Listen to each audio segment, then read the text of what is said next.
నువ్వు బలంగా కనిపిస్తున్నావా? అయితే ఒక ప్రశ్న, నువ్వు నిజంగా ధైర్యంగా ఉన్నావా లేదా లోపల భయాన్ని దాచుకుంటున్నావా? ఈ ప్రశ్నకి సమాధానం భగవద్గీత 3వ శ్లోకంలో ఉంది.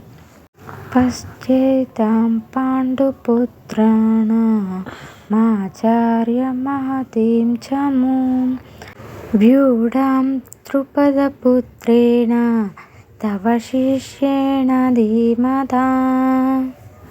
ఈ శ్లోకానికి అర్థం ఏమిటంటే, దుర్యోధనుడు ద్రోణాచార్యుతో అంటాడు, మీ శిష్యుడే పాండవుల సైన్యాన్ని చాలా తెలివిగా సిద్ధం చేశాడు. దుర్యోధనుడు రాజు, సైన్యం ఉంది, అధికారం కూడా ఉంది. కానీ ఎదురుగా ఉన్న బలాన్ని చూసి అతని మనసు కంపిస్తుంది. అందుకే తన భయాన్ని దాచేందుకు ఇతరులపై మాటలు వేస్తున్నాడు. బయట బలం ఉన్నా లోపల నమ్మకం లేకపోతే మనసు నిలబడదు.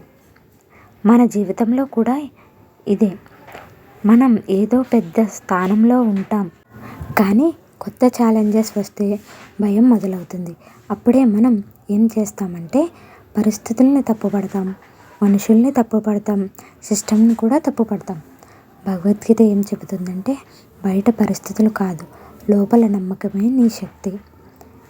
నువ్వు ఎదుటివాళ్ళ బలాన్ని ఎక్కువగా లెక్క పెడుతున్నావంటే నీ లోపలి ధైర్యం తగ్గుతుంది అనే అర్థం. ఈ ప్రపంచంలో నిన్ను ఆపేది ఎవరూ కాదు, నువ్వే నీ మీద నమ్మకం కోల్పోవడమే. భయాన్ని దాచకు, దాన్ని ఎదుర్కో. అప్పుడే నువ్వు నిజంగా ఎదుగుతావు. ఇదండి ఈ శ్లోకం యొక్క ముఖ్య అర్థం. ఈ వీడియో కానీ నచ్చినట్టయితే లైక్ చేసి ఇలాంటి మరిన్ని వీడియోస్ కోసం మా ఛానల్ను సబ్స్క్రైబ్ చేసుకోండి.